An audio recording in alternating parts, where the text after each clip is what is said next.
I just wanted to quickly record a devlog to explain the current state of our project and talk a little bit about where we're going next with it.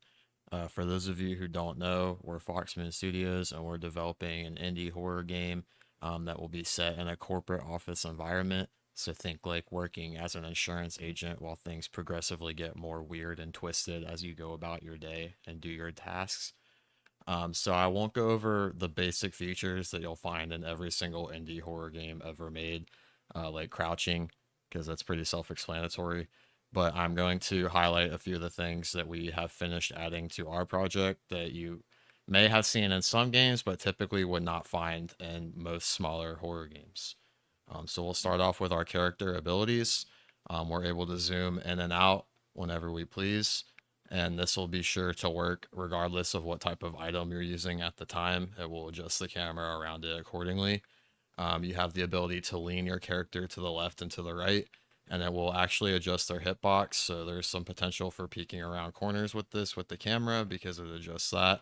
And you could even do some dodging of attacks if there was some really just close calls with a projectile or something of that nature. So we have a stamina system attached to our sprint. So of course that's pretty self-explanatory, but when we're running, you will eventually run out of stamina and have to take some time to regain that before you're able to start running again. I was trying to show off the sprinting and I realized my recording hotkey involves control, so my guy was crouched and that's why he wasn't running. So here's the sprinting system I was talking about, and eventually it will stop on its own because I run out of stamina and have to take some time to get that stamina back. We also have a interaction system, pretty basic, but one example of something I can show with that interaction system is collecting our flashlight here. And we have a full equipment system as well, so we can equip that and unequip it whenever we're ready. And now I'll show off some of the gameplay features in our game that aren't directly related to the character itself. So we have a door system here. Of course, you can open it and close it like you would expect, but you can also lock the door, which will prevent you from interacting with it. And you can also peek partially through the door like this and either close it back to the way it was, or if you decide you want to go through, you can go ahead and push it the rest of the way open from where it was. In addition to that, we have an inspectable system like you would find in classic Resident Evil games, where you can pan an object around, find some items like secret items in a hidden compartment of it, zoom in and out of it as well. So we have that implemented. We have the basic AI for our monster. You can see he's currently coming towards me to kill me. The behavior we have right now, you'll see these squares. Each of these squares on this horizontal line here is going to be a room center once we have a map. So he'll go from room to room and then check the sub rooms that are tagged to that particular room, which are those other squares you see out there. And then after he checks a certain percentage of sub rooms within a room, he'll move on to the next one.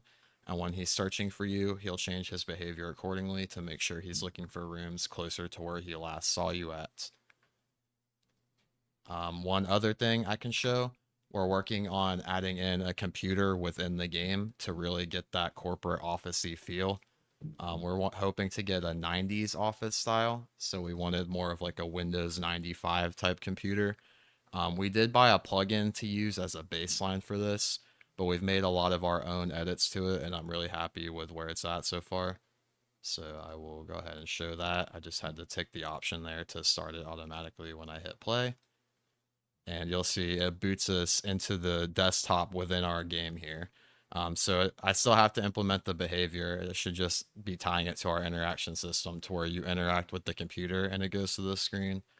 But this is what it will look like, and these apps are usable. You can interact with them.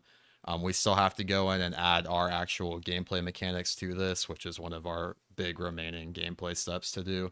But the basics are all here and they work. So that's basically everything I have to show that's unique to our game for right now. Our next step is to build out a basic block out of our map. We're thinking a 2-story office, and we've been practicing Blender and Krita over the past month to really make sure we're able to get proper art on that after the block out is finished. So I will update you guys again soon and show off that gray box and test out some of our features in an actual map. and then hopefully move on to just pure art from there. Thanks, guys. Hope you're looking forward to it.